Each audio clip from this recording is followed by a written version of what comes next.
Là, ça commence un peu à se tendre. Là, tu sens qu'il y en a qui sont pas bien. D'où la multiplication des procédures aussi de conciliation. Ça, c'est des procédures confidentielles, donc ça, on le sait pas forcément. C'est très, très inquiétant, là, quand on voit le dernier rapport Atomico. Il n'y a plus d'IPO, ça, c'est pas une grande nouvelle, hein, mais qu'on voit, je sais plus, qu'il y avait 13 milliards seulement d'opérations de fusion-acquisition, ce qui est assez ridicule en Europe, quoi. Est-ce que enfin les grands groupes vont peut-être se mettre à racheter des startups? Je n'y crois pas. Peut-être plus de private equity, mais bon, il faut que les startups elles soient assez rentables, proches de l'être au moins, pour intéresser ces acteurs. Donc ça, c'est ma grosse inquiétude quand même pour 2025. On a vu plein de logiciels très verticalisés qui ont sorti des solutions. Soit c'est très IA native, soit ils ont rajouté des briques IA. Donc ça, on en a de tous les côtés. Puis en plus, moi, vraiment, à discuter avec plein de fonds étrangers, ils te le disent tous, il y a vraiment quelque chose à Paris. Si on parle un peu perspective 2025, toi, comment tu perçois cette année 2025? On a quand même beaucoup de sujets de deep tech maintenant qui revient.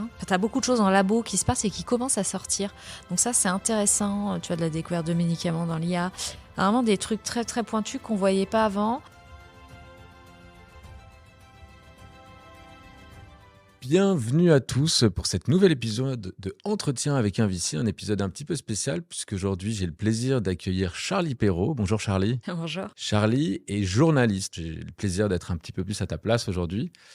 Charlie Perrault, qui est, pour ceux qui ne connaîtraient pas Charlie, une des personnalités de l'écosystème startup. J'avais envie de vous présenter aujourd'hui et comme à l'accoutumée, dans chacun des épisodes, je vais t'inviter à te présenter. Donc Charlie, est-ce que tu peux nous raconter un petit peu ton parcours, hein, comment tu es arrivé à la tête du service tech et startup des Échos, c'est ça? Voilà, tech, média et start-up même Tech, maintenant. média et startup. Ouais. Et donc Charlie Perrault, je ne suis donc pas VC, voilà, tu l'as bien dit, et donc plutôt journaliste, rien à voir. Enfin, quoique, il y a quand même des similitudes. Parfois, on fait à peu près des, pas du tout le même métier, mais on rencontre quand même, tu vois, des startups tous les jours, on les challenge sur des choses. Moi, je dis souvent la différence, c'est que nous, on n'a pas d'argent et les VC en ont. Voilà, blague. Mais non, mais on fait bien plus que ça aussi quand même. Et donc, non, moi j'ai commencé tout bêtement, j'ai fait des études de journalisme, j'ai commencé par faire tout de suite de la tech, je suis allée là-dedans un peu par hasard. Parce que je cherchais du travail et puis du coup ça m'a bien plu. J'ai continué juste en changeant à chaque fois de médias, mais toujours vraiment très start-up, tech, un peu beaucoup parlé aussi d'open innovation quand c'était très à la mode et tout ça.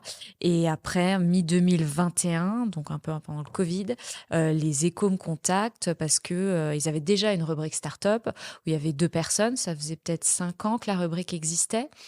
Et grâce au Covid, ils ont découvert, tu vois, qu'il y avait les startups, c'était super bien et donc il y avait vachement de potentiel. Donc ils ont créé un nouveau poste au sein de la rubrique, un D'accord. 3e, et à cette occasion, on créait en même temps une newsletter quotidienne. Donc il fallait quelqu'un en plus pour à la fois s'occuper pas que de la newsletter, mais en partie, et puis remplir toujours le journal de sujets.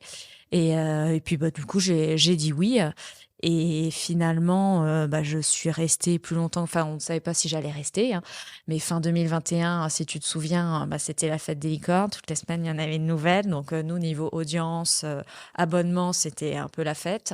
Donc je suis restée. J'ai été pérennisée. Et quelques semaines plus tard, mon chef de l'époque, le chef du service startup, donc Guillaume Brégeras, qui est connu de pas mal de gens, annonce qu'il part. Donc là, choc. Et il part d'ailleurs chez un VC. Alors là, double choc. Et il est parti chez Marie Eklund, qui a fondé 2050. Donc bon, ça va, je vais quand même pardonner, parce que c'est Marie. Il reste bien Et dans l'écosystème. voilà. Et puis Plus. dans ce que je qualifie quand même un joli fond, avec de belles valeurs. Et voilà, et donc après, il est parti et j'ai décidé de postuler pour le remplacer, tout bêtement, en n'étant pas très sûre. Et puis finalement, j'ai été choisie, donc j'ai été nommée quelques mois après, donc à la tête du service. Donc ça a été assez éclair, mon arrivée aux Échos. Et puis finalement, là, c'était quand? Septembre 2024, là, de cette année, 2024, j'ai été nommée chef du service maintenant Tech Media Startup, c'est-à-dire qu'on a fusionné les startups et le service Tech Media. parce qu'il y avait toute une réorganisation, un nouveau directeur des rédactions, Christophe Jacubizine, qui était avant la matinale de BFM Business. Ok, Et il ouais. a voulu vraiment changer beaucoup de choses dont je ne vais pas parler ici, c'est très chiant et long. Mais voilà, mais en gros, il a fusionné beaucoup de services où en gros, voilà, où il est des fois justement un petit peu dupliqué parce qu'il y avait trop de monde. Et donc voilà, moi j'ai récupéré et puis je suis en binôme avec Romain Gognaud et à tous les deux, on gère le service tout en pour qu'à côté, en fait, on puisse aussi continuer à écrire, à rencontrer des gens. C'est pour ça qu'il a mis des binômes à chaque fois à la tête, ce que je trouve bien plus agréable d'avoir toujours les mains dedans. Ouais. C'est quoi un peu les étapes marquantes dans ce parcours? À savoir, je sais pas, est-ce que tu as soit des anecdotes, mais des moments un peu particuliers en lien avec l'écosystème? Avec l'écosystème, oh bah, t'en as plein parce que tu sais la première grosse info que tu vas sortir. Moi, je Par me exemple, ouais. souviens, j'avais sorti. En plus, c'est pareil, ça devait faire. Ça faisait pas longtemps que j'étais aux Échos et j'ai sorti l'info sur la dernière levée de fonds de Conto. J'avais pas le montant exact, mais j'avais à peu près la valo. J'avais dit qu'ils allaient être valorisés plus 4 milliards. J'avais dit que Tiger rentrait au capital, qu'ils avaient levé, je sais plus combien j'avais dit, mais que le tour avait été sursouscrit. J'avais donné quand même pas mal d'éléments et donc c'était quand même une belle Bonne info info. Ouais. pour le secteur et tout. Donc d'ailleurs, voilà. Après, ils m'en ont évidemment voulu chez Conto, mais depuis, on s'est rabiboché, tout va bien, puisque c'était quand même une bonne nouvelle. Voilà. Donc ça avait bien marqué, parce qu'en plus, les grands, tu vois, mes grands chefs, la direction de la rédaction, ils suivent pas trop les startups non plus. Et donc ça les marque un petit peu plus, tu vois. Ils se disent, ah bah ouais, il se passe vraiment des choses en startup. Donc ça m'avait bien marqué. Et peut-être la deuxième, pareil, ça devait faire 7-8 mois seulement que j'étais aux Échos. Je venais de signer mon CDI, je me souviens. 3 semaines après, j'ai sorti une enquête sur l'ancien patron de France Digital, Nicolas Brienne, Oui. voilà, où je révélais qu'il avait harcelé. Donc c'est du Ouais, harcèlement managérial auprès d'une vingtaine de personnes. Donc ça, c'est quelque chose qui a fait beaucoup de bruit dans l'écosystème. Et il était à l'époque après à la tête d'Aura Technologies et du coup, il a été révoqué dans la foulée suite à cette enquête. et justement,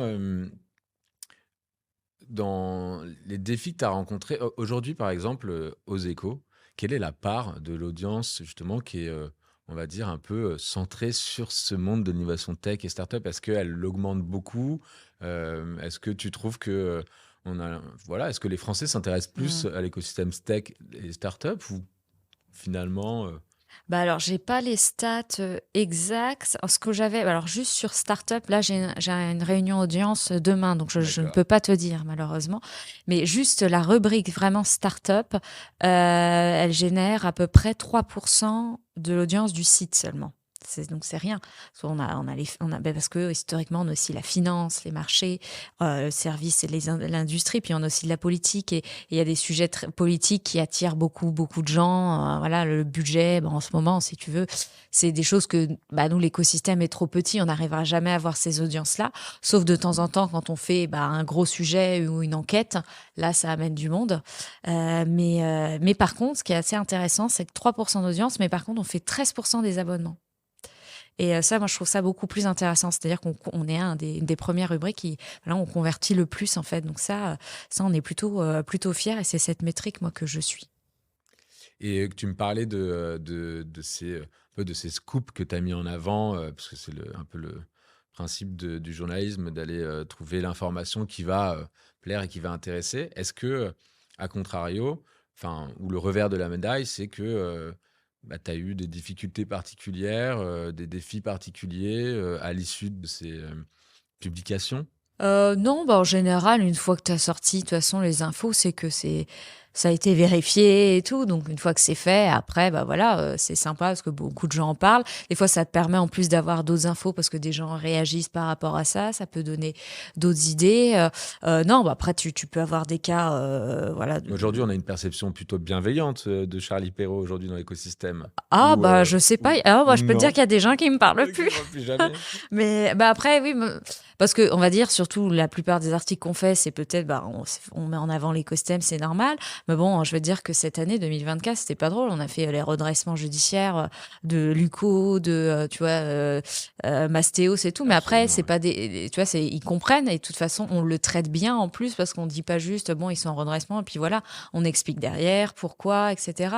Mais je veux t'assurer qu'il y a des gens avec qui, je te l'ai dit, avec Conto, ça a été compliqué pendant longtemps. On voulait juste parce que j'avais sorti ça. J'ai dit, bon, écoute, Mm. c'est pas grave. Moi, je vais largement m'en remettre. Ça ne va pas m'empêcher de dormir.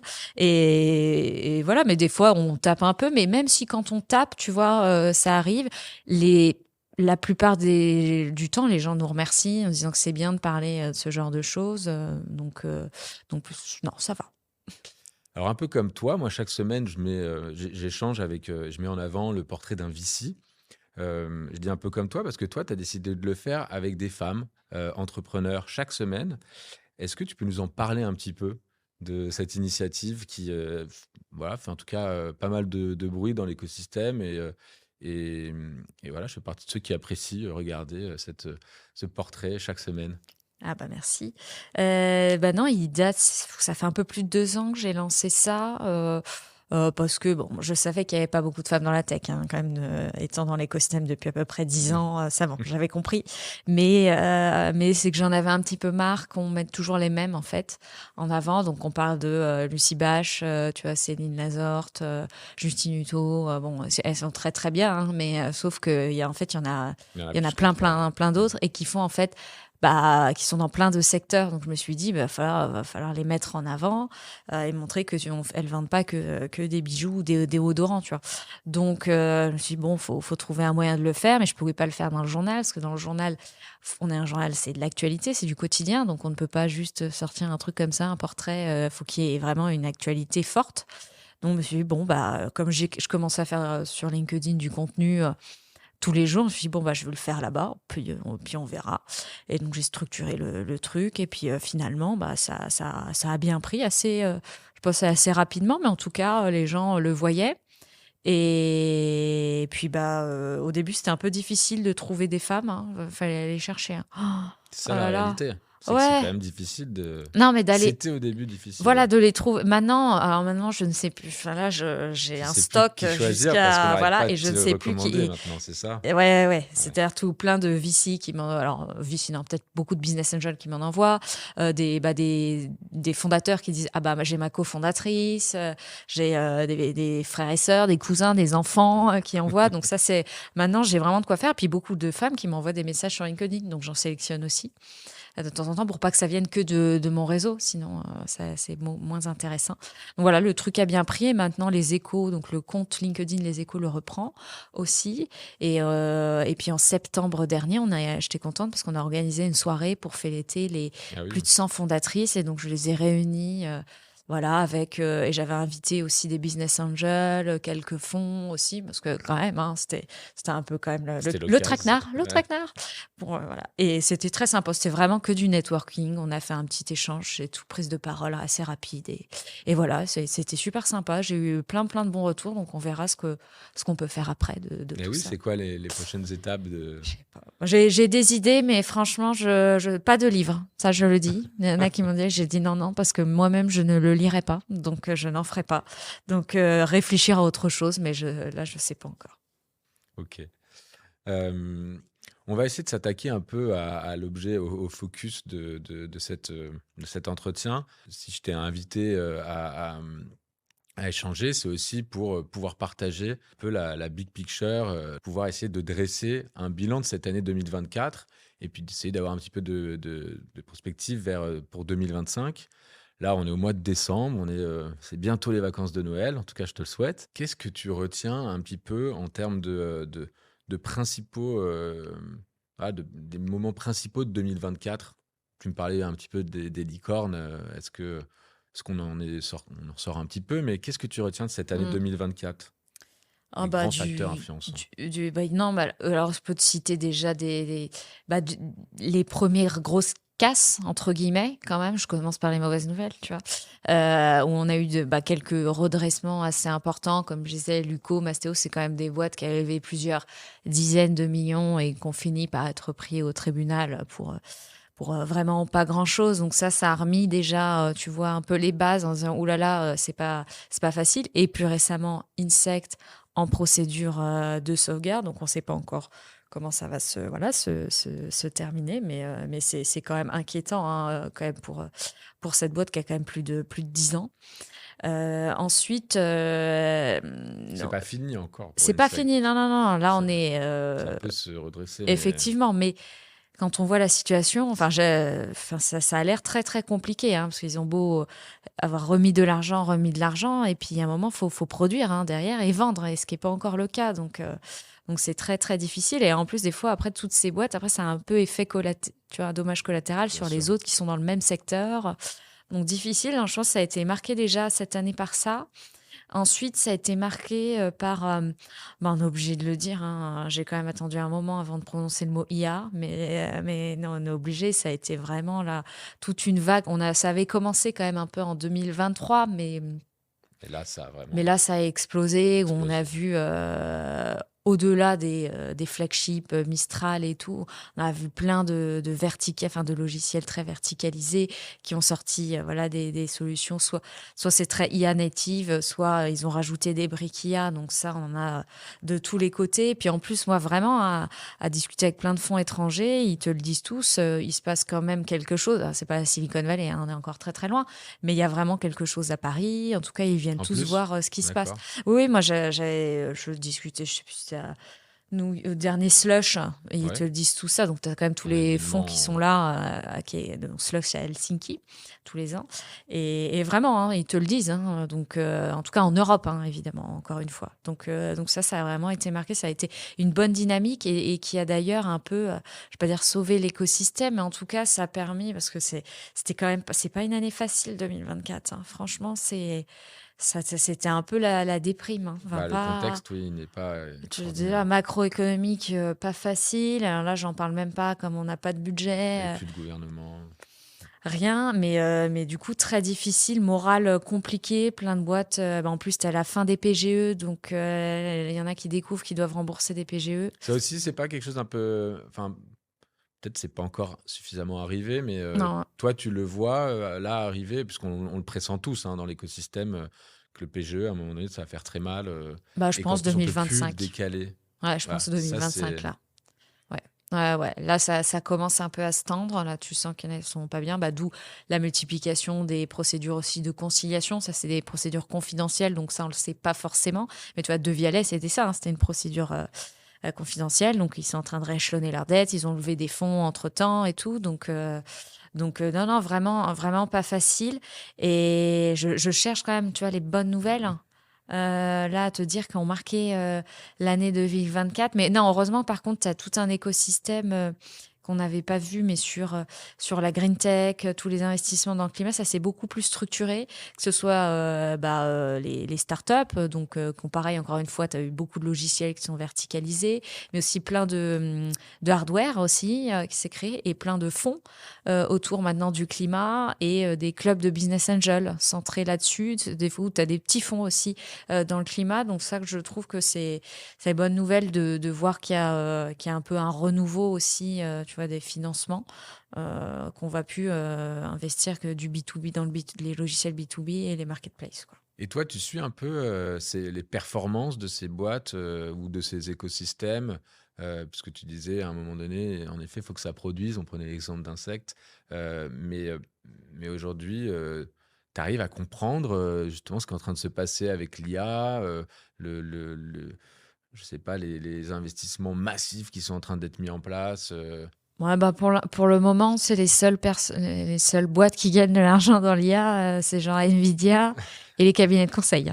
On est d'accord. Voilà, il n'y a pas encore La beaucoup. démonstration du modèle, c'est Voilà, vrai. c'est quand même difficile. Tu as des boîtes qui commencent à faire, voilà, mais c'est des petits chiffres d'affaires, mais quelques startups qui tirent un peu leur épingle du jeu, mais sinon ça reste encore à prouver parce qu'en finalement, alors même si les solutions ont l'air waouh, et c'est vrai quand tu les testes, tu te dis ah, super, ça coûte quand même super cher à intégrer dans ta boîte. On te dit ça va te faire économiser par-ci, mais en fait, des fois quand tu fais le ratio, c'est bah en fait tu réfléchis quoi. Est-ce que je vais vraiment implanter de l'IA chez moi, intégrer de l'IA chez moi parce que ouais, et quand tu as une trésorerie c'est tendu en ce moment, ta priorité c'est peut-être pas voilà de faire ces dépenses-là.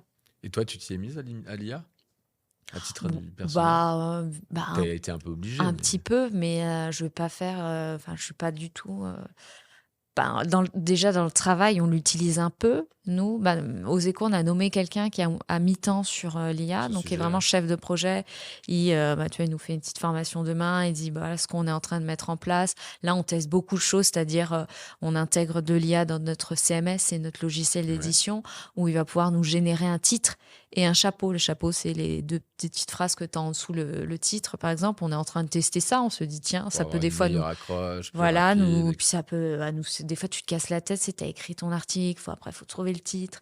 Bon, après, nous, on a beaucoup de gens qui relisent et qui nous font des propositions, mais c'est vrai que des fois, ça peut te donner d'autres idées et tu te dis que tu cliques en hop et tu peux avoir une idée de titre rapidement. Donc ça, c'est pas mal.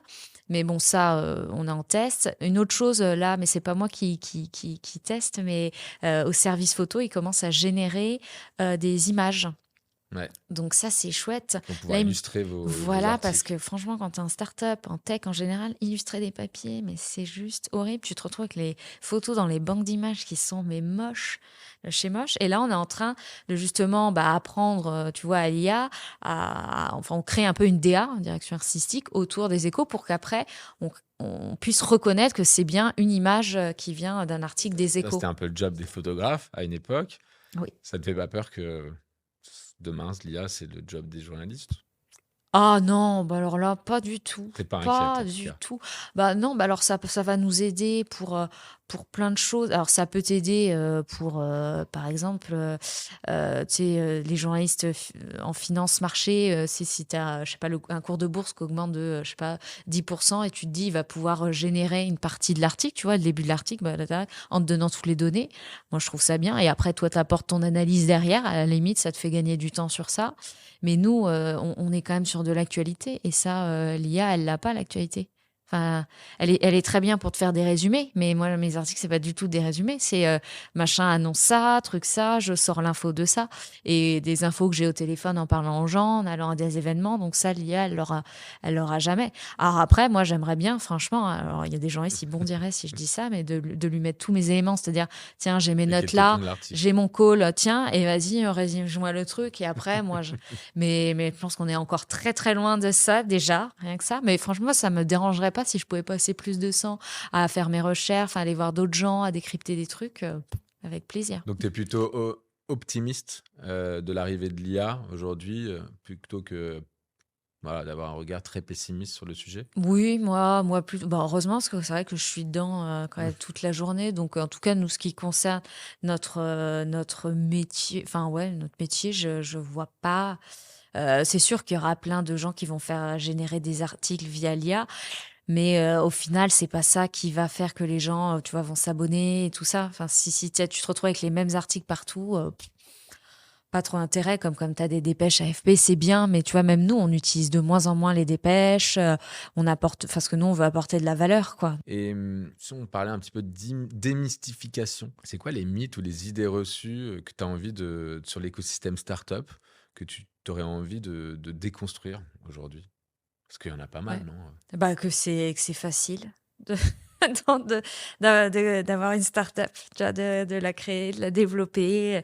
Tu as quand même ce mythe que c'est devenu très, très cool, quoi. Maintenant, tout le monde La veut coolitude du ah start-upper, ben ouais, ouais, c'est alors qu'il y clair. a 15 ans, c'était... Alors d'un côté, c'est bien que ça encourage plein de gens à le faire, mais en fait, c'est pas du tout facile. Alors tu vois, tu ouvres LinkedIn, tu vois que les super posts, voilà, où tout le monde se congratule et se félicite de ce qu'ils font. Mais en fait, en vrai, la plupart du temps, c'est juste très compliqué. C'est que des, pardon, mais j'ai qu'un gros mot là, mais des problèmes à gérer toute la journée. Et non, mais t'arrives que des tuiles et des trucs que tu maîtrises pas, des trucs que tu maîtrises. Plus tu as à côté le contexte d'une guerre par-ci, l'inflation, les coûts de l'énergie, plus de budget. Enfin, je veux dire, c'est que des trucs très, très compliqués. Et j'en parle même pas. En plus, quand tu es une femme, alors là, c'est encore un petit niveau supérieur où c'est toujours plus compliqué d'aller chercher de l'argent. Tu vas voir des potentiels clients, ils pensent que tu es la stagiaire. Donc, en fait, c'est très dur. Ça, c'est vraiment l'idée que tout est assez facile. Alors, c'est facile de créer ton entreprise, je trouve, en France. Tu as plein aujourd'hui de sites qui te permettent de le faire. Voilà. Tu as beaucoup d'aides pour commencer, plein de subventions et tout ça. Mais alors après, il faut y aller, hein. Enfin, je veux dire, t'es pas tout seul, on t'a pas attendu. Donc, ça, c'est pour moi la principale, la principale idée reçue qu'on a, c'est de se dire que tout est simple. Ouais. Ouais, oui, c'est vrai qu'il y a eu pas mal aussi d'articles sur la solitude de l'entrepreneur, sur les burn-out qui sont générés, Oui, non, on a comme publié tu une dis, les étude il y a tuiles et pas les emmerdes qu'on longtemps peut avoir. là-dessus. Mais après, tu vois, moi, je voulais créer un moment. Aux Échos, ils m'ont demandé qu'est-ce qu'on peut faire, hein, parce qu'on a des podcasts qui marchent très bien, deux ou trois, qui sont super. Et ils m'ont dit, bah, en start-up, on pourrait faire quoi? Je dis, bah, je vais pas recevoir un entrepreneur. Il y a déjà 70 000. il y a déjà Sébastien Coinon, il y a déjà Mathieu Stéphanie, donc je ne vais pas rajouter, tu vois, ça ne sert à rien. Donc, même si j'aurais évidemment d'autres questions à leur poser. Évidemment. Mais je voulais créer un podcast, du coup, sur l'échec. Là, je me suis dit, tiens, comme ça, ce sera une autre façon d'en parler et tout. Mais bon, déjà, ils m'ont dit, ça allait être compliqué au niveau des annonceurs. Je dis, bon, ok. Et de Ah l'autre, si, tu c'est... auras tous les mandataires sociaux, les avocats, les Non, non, là, entrepreneurs c'était de vraiment faire parler un conciliation. entrepreneur de voilà pourquoi, comment ça s'est passé. Et du coup, bah, non, et même les entrepreneurs aiment pas du tout en parler, même quand ça fait quelques temps, tu vois, c'est toujours difficile de partager ça. Donc, c'est vrai que nous, on aimerait en parler un petit peu plus. Mais bah, tu vois, là, on va faire un truc pour demain ou après-demain sur la relation entre les associés. Et des fois, bah, en fait, c'est ça qui fait planter beaucoup de boîtes. Et la plupart, ils veulent pas témoigner, tu vois, de façon publique, quoi. Donc, tout doit être anonymisé et tout. Dommage. Si on revient à l'écosystème Startup 2024, il y a le sujet investissement. Est-ce que, voilà, qu'est-ce que tu as constaté en fait sur cette année 2024, peut-être par rapport aux années précédentes, 2023? C'est quoi le constat de la part d'une journaliste des Échos Mm. aujourd'hui? Alors, je diviserais peut-être l'année en deux. Au début de l'année, c'était genre un peu tout le- on va dire, allez, la plupart des levées, c'était un peu en baisse, que ce soit, tu sais, les séries A, B et au-delà. Mais l'amorçage, ça continue à tourner. C'était toujours un peu, pas dire facile, mais t'avais de plus en plus d'argent parce que, bah, plus en plus de business angels, de plus en plus de réseaux, de clubs de business angels, plus en plus de financement participatif que c'est popularisé, de plus en plus de family office qui se mettent, voilà, à investir dans la tech. Donc, je trouvais que c'était hyper intéressant de voir ce mouvement-là en début d'année. Ça donnait un petit espoir. Tu disais, c'est bon, il y a quand même un peu encore de l'argent qui rentre, donc c'est bien. Et puis alors là, j'en parlais encore hier à un événement. Là, ça fait depuis septembre que même l'amorçage, mais c'est pré-amorçage, amorçage, c'est difficile. J'ai pas encore les chiffres, moi, on les aura que fin décembre. Mais il y en a qui me disaient que, enfin, j'avais appelé Kima, je crois que c'était en septembre, qui est un bon thermomètre, tu vois. Ouais. Et Alexis Robert, ouais, me disait oui, que il n'avait pas déployé tout ce qu'il devait déployer déjà et tout, et que bon, peut-être qu'il le ferait à la fin de l'année, mais en tout cas, c'était assez inhabituel. Et quand j'avais appelé après plein de fonds d'amorçage, même constat, beaucoup moins de dossiers en fait qui venaient, et le peu de dossiers sympas et tout, ça allait, c'était des valos, comme en 2021, quoi. Je lève 5 millions sur une valo de 20. Ça, c'est intéressant parce que ça veut dire que on re-rentre un peu dans une période un peu désertique au niveau de la fameuse Death Valley dans la chaîne du financement dont on parlait avant et qu'on n'arrivait pas à combler. Aujourd'hui, normalement, on a réussi à la combler, mais là, ce que tu es en train de percevoir, c'est que voilà, le contexte économique, macro, est en train de tout ralentir.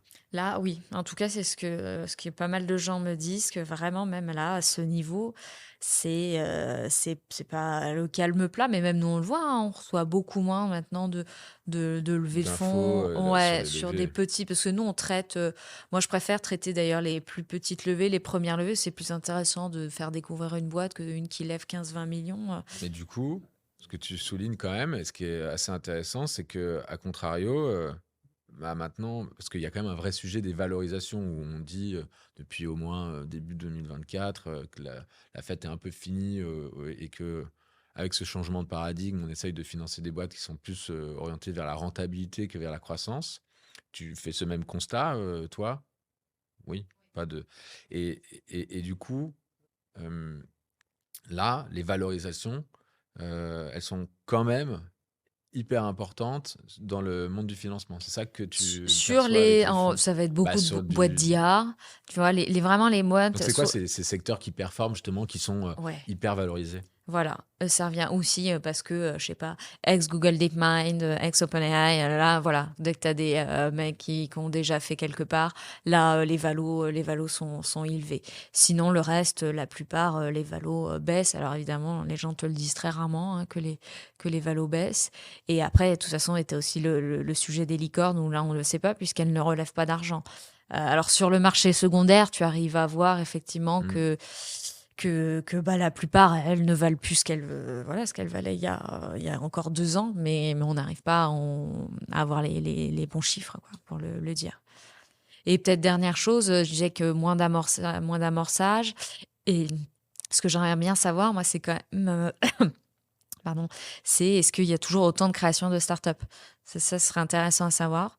Donc, j'ai pas la réponse, voilà, je le dis, mais j'en sais rien, parce que comme de toute façon, il n'y a pas de code NAF start-up, une start-up, enfin, donc c'est difficile, ça peut être dans la tech, ça peut être dans l'industrie, donc on ne sait pas s'il y a autant de création de start-up, voilà, ces derniers mois ou pas. Alors si on parle un peu, perspective pour, la fin de notre échange, en tout cas dans cette dernière partie, perspective 2025, toi, comment tu si tu devais même, on va essayer de donner des conseils à notre audience, comment tu perçois cette année 2025?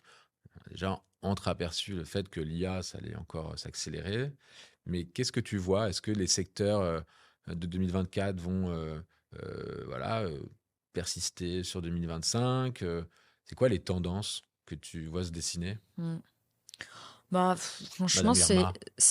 oui, voilà, non, j'en ai pas du tout. On n'a pas encore préparé les papiers. C'est quoi les tendances 2025 ou de regarder les Gartner ou McKinsey, je sais quoi. Donc, de toute façon, c'est pas parce que tu C'est comme changes. ça que vous les préparez? C'est sur toutes ces études Bah, on regarde un peu, mais en plus, je crois de mémoire, d'ailleurs, on fait même pas vraiment nos prédictions et tout. Moi, le peu de prédictions que j'ai déjà fait, j'étais complètement à côté, donc maintenant j'évite de faire des prédictions.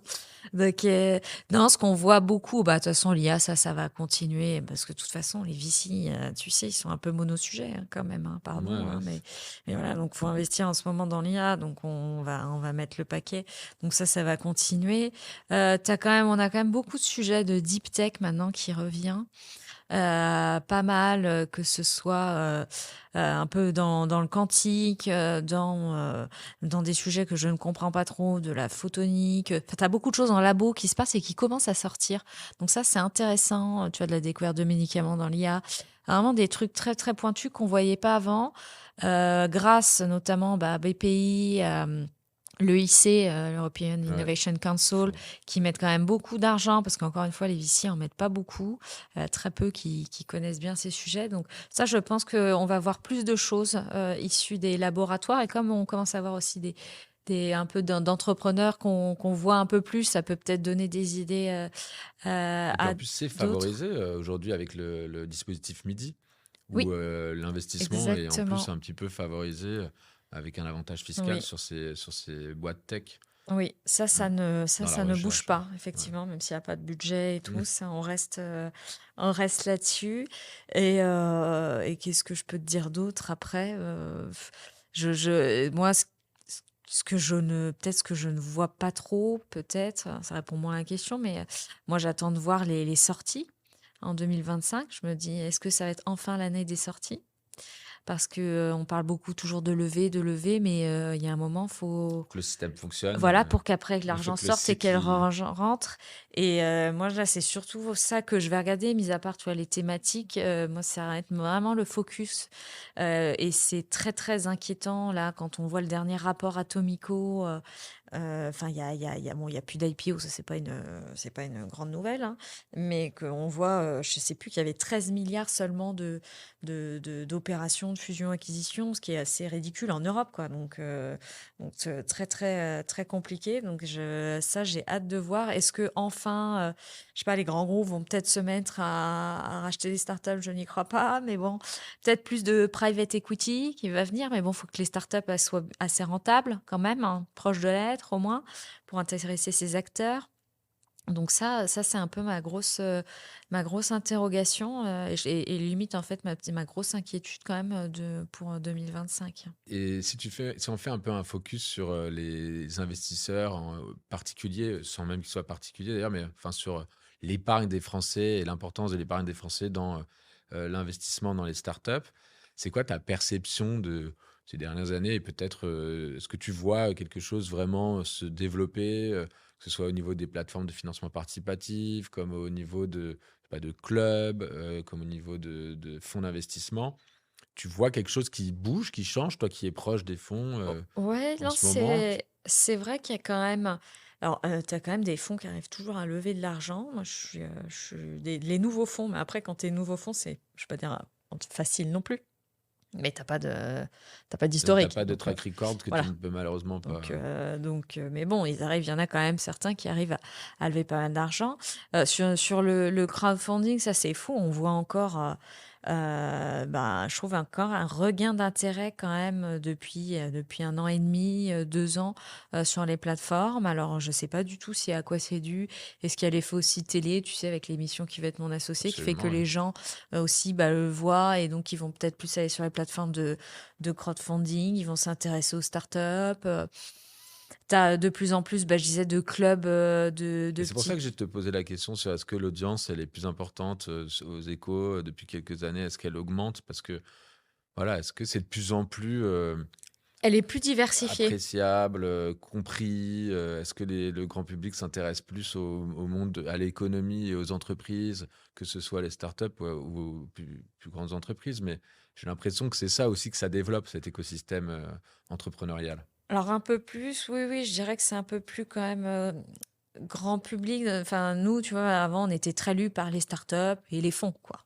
Maintenant, on est lus, bah, par beaucoup de gens, des salariés dans des grands groupes. Enfin, moi, des fois, j'en rencontre, tu sais, ils disent: «Oh, j'adore, je vous lis et tout». Le mec, je sais pas, il travaille à la caisse, régionale, je sais pas d'où. Enfin, c'est assez marrant. Beaucoup tu vois, d'experts comptables parce qu'ils ont de plus en plus de clients startups. Donc, du coup, ils s'y intéressent. Enfin, plein de CGP, plein de gens. Je trouve qu'avant, on voyait quand même beaucoup moins et du coup ouais, qui s'intéressent. Alors après, ça reste, enfin, faut quand même redescendre 2, 3 étages, hein. Moi, mes amis, personne n'est dans la tech.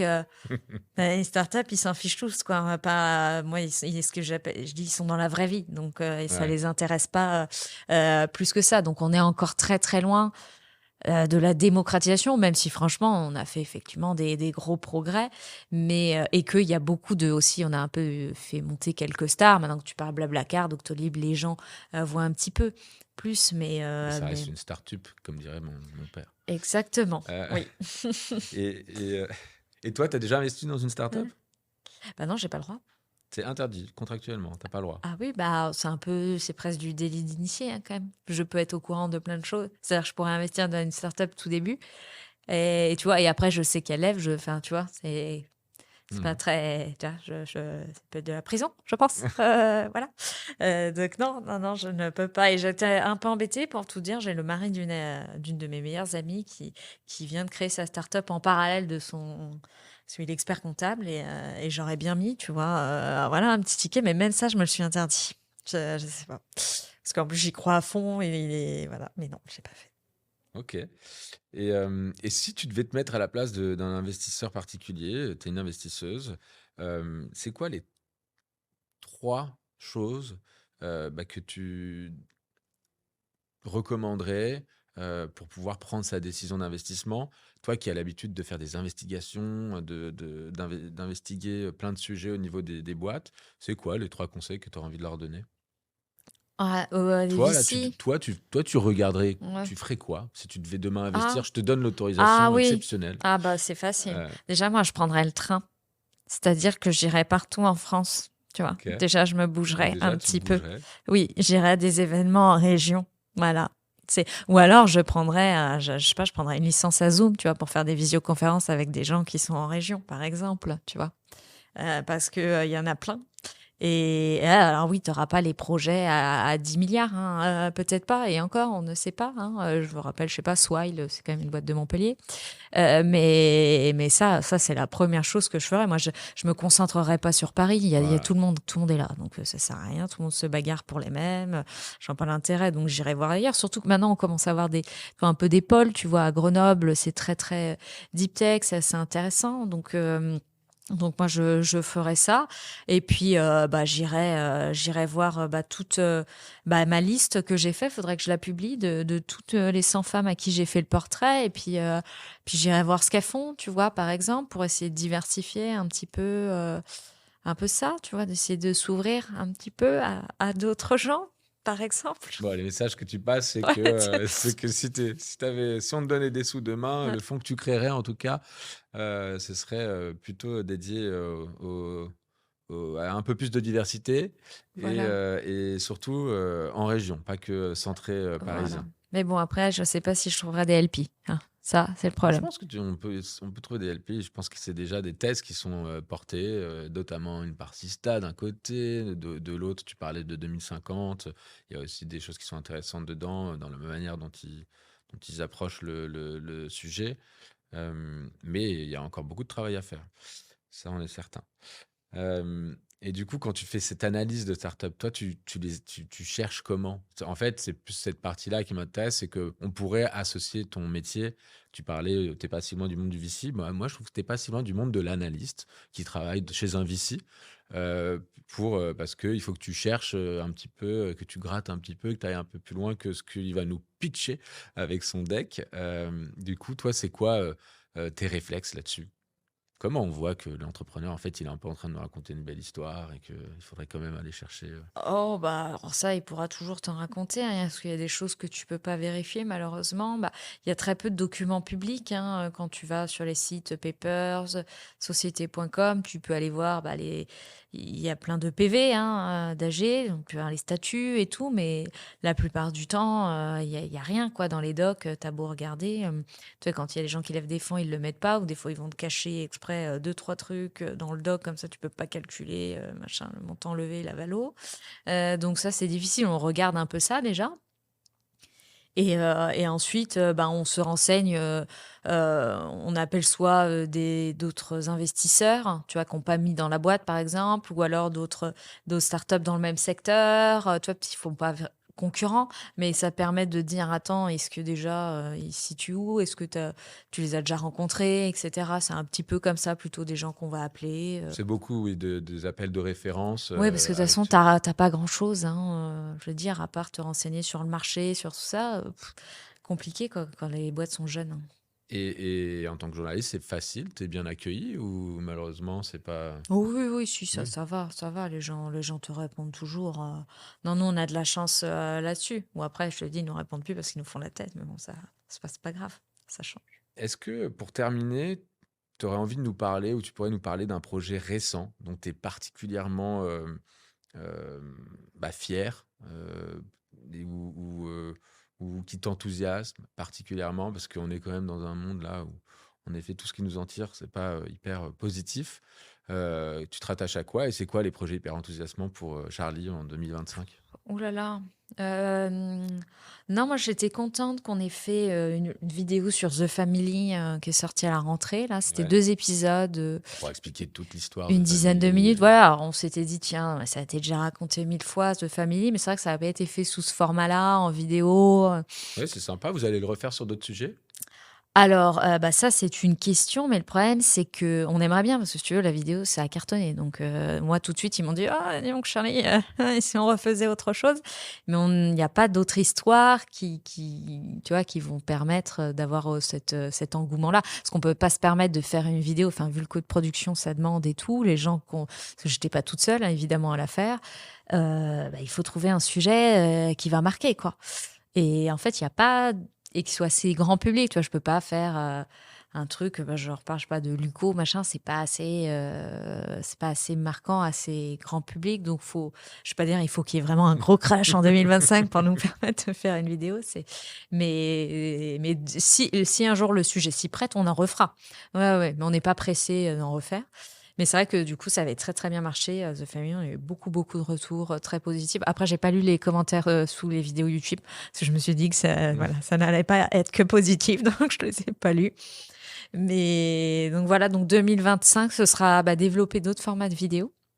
Parce qu'on a recruté quelqu'un en vidéo et puis bah, il adore la tech, et puis il adore ce qu'on avait fait avec The Family. Donc là, on prépare un nouveau format dont voilà, je ne peux peut-être pas vous parler, je ne sais pas, qui va sortir, je pense, à la rentrée et où on va plutôt parler de rachat, justement d'exit. Parce que voilà, je veux raconter d'autres histoires. Donc on va tester ce format et on verra. Puis si ça ne marche pas, bah, je sais pas, mais et puis on cherchera d'autres choses. Mais c'est vrai que on est un peu plus contraint, nous, par le fait que quand même, les startups, ça reste un sujet de niche. Donc, il faut arriver à attraper les gens autrement. Donc, ça va être un de nos sujets. Et puis, le deuxième, peut-être, moi, mon deuxième sujet, bon, non, un, je ne peux pas parler, mais un troisième qui est d'essayer justement bah, de rendre le sujet plus grand public en essayant d'aller en parler à d'autres grands médias, si tu veux.